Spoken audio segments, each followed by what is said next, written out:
All right, coming to you live from Sweden, hanging out at Nim and Yabe's house for a few days, trying to be a professional streamer. We're doing a few streams from here, and it's going to be really fun. And Yabe is kind enough to lend me her stream room, which I feel like really does reinforce my masculinity just a little bit. There's plenty of peepos, plenty of pink. Exactly how I like it. We're actually going to talk about something that it ties into masculinity. We're talking about Cristiano Ronaldo, right? In his Euros performance and the missed penalty and the crying and all that got really weird. So I just kind of wanted to talk about it. But anytime you mention Ronaldo, I feel like this is going to come up. So I just wanted to address my thoughts on this sort of thing. Once the Cristiano Ronaldo kind of rape accusations, I read, I like to stay informed, right? I read the good reporting on what happened in the case and everything. Obviously pretty horrific stuff. It is also not gone through a court of law right now. He is wanted for questioning in the United States, for those that didn't know. And I think morally, if you're wanted for questioning for a crime, you should probably submit to that. He hasn't done that. That's obviously morally wrong, but he also hasn't been convicted. So I'm always uncomfortable just going around and throwing around labels like rapist or whatever for somebody that, you haven't gone through kind of a due process in the first place. I do hope justice is done at some point when it comes to that case. So either the woman involved gets her justice or Ronaldo gets his name cleared. But I struggle with the idea of like convicting someone before they're actually convicted. Honestly, that situation, no matter what happened, is just always horrible. But those are my thoughts on that, since I know somebody's going to bring it up. So now that we've gotten that out of the way, Cristiano Ronaldo crying at the Euros. This, I don't know. Am I in the minority of thinking that him crying after he missed a penalty in a round of 16 match is not weird or bad? I just don't think it is. I mean, here's the thing. If he had collapsed and been unable to continue, right? Like he was so overcome with emotion that he just deanimated and just collapsed and did, couldn't continue to perform, or maybe he like collapsed in on himself like a dying star and started missing passes and shots. It's not like that happened.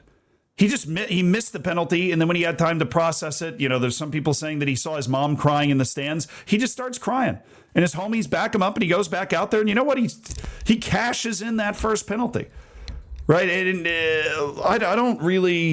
I didn't quite understand the backlash on that. I mean, Lionel Messi missed the penalty in the Copa America final in 2016, and he cried too, right? Because look, there's a ridiculous amount of pressure in those situations, and penalties are a lottery, right? If the goalkeeper does everything perfectly, it's impossible to score a penalty. It really is. Now, you'd feel like if you're somebody taking a penalty that you're guaranteed to make it 100% of the time, but if the goalkeeper explodes perfectly to where you're shooting it, they're always going to save it, right? And Ronaldo's first penalty was not a bad one. Oblak went early, he read it right, and made a really good save, right? The second penalty from Ronaldo was also a very good penalty, and he scored it. Right, you guys know this at this point. I always thought Messi was the better player, right? And I still think Messi's legacy is bigger than Ronaldo's. I always liked the way Messi carried himself more than Ronaldo. But my issues with Ronaldo don't have anything to do with him. They have to do with him being a giant douche. Honestly, they have nothing to do with the fact that he just wants to win, right? And he missed the penalty, and it was tough. It was really, really, really tough for him to deal with, but he showed up and scored the next penalty, and I was just confused as to the reaction. I love Ellis Patton. I'm going to pull up the tweet because I tweeted out, Messi missed a pen in Copa America final in 2016. It happens. Nothing Ronaldo does at 39 should change his legacy negatively at all anyways. And then Ellis replied, he said he cried on the pitch in a round of 16 tie with 15 minutes left to play as a 39-year-old man. It's not a net positive. Like, I would be clear, I love Ellis, right? I've been on Ellis' video before. We've known each other for a long time. Great guy. But that just struck me as a little weird. Like, what age as a man are you supposed to not cry if you miss a penalty for your country in the knockouts? Round of 16. This is something else I'm going to kind of talk about in other Zealandisms over the next couple of days. But like, at what knockout round are you supposed to actually feel the pressure? Right? Because I mean, goodness gracious, it's the European Championships. It's the freaking knockouts. Everything is riding on everything you do. And with 15 minutes to go, like I was saying, it's not like he allowed it to affect his play. Ronaldo's obviously not nearly as good as he used to be because he's 39.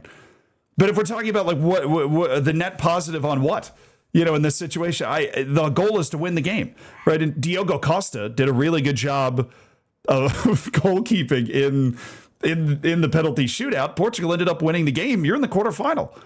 But it's not like they even got knocked out. They're still in. Now, was Ronaldo the biggest reason that no, obviously not. He's not had a very good tournament, probably because he's 39 years old. But a lot of you guys agreed with that. So maybe I'm kind of just sitting here asking you, what am I missing in this equation when we're thinking about Ronaldo?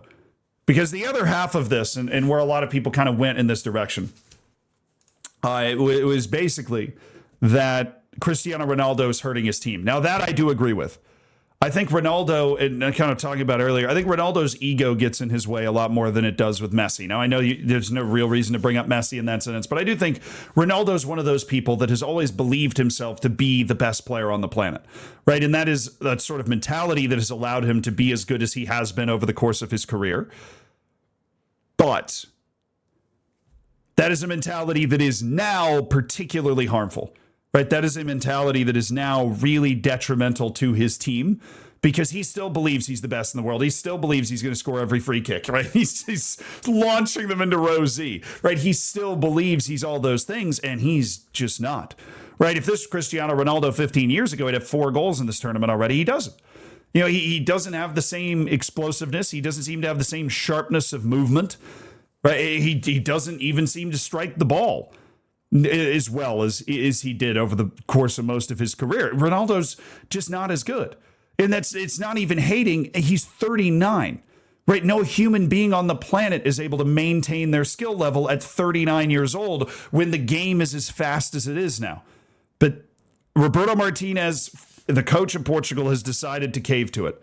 Right, I'm assuming the math Roberto Martinez has done is that the drama and chaos caused by just dropping Cristiano Ronaldo would be more detrimental than just having him on the field.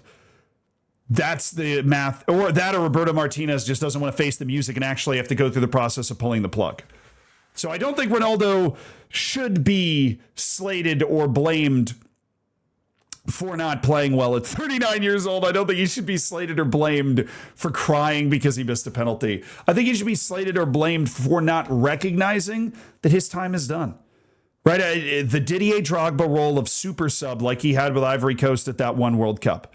Right? Accepting the idea that maybe you aren't what you used to be and you have a really talented team around you. And if you just come in for the last 15 minutes to try and help your team win the game, that's the best thing that you can do for your team going forward. But Ronaldo at the Euros is a real complex situation. He made it infinitely more complex. But you know what? As long as Portugal stays in the tournament, this story is just going to keep going on. And making the quarterfinals for almost any national team is a real solid tournament at the Euros. And hell, that's where Portugal is. They're in the quarterfinals. So what do we know? But Cristiano Ronaldo is a shell of his former self. And the sooner he realizes that, the sooner Portugal can play to its full ability. But crying as a dude, especially like under that type of pressure, I just don't have a problem with it in the same way that a lot of other people seem to have a problem with it.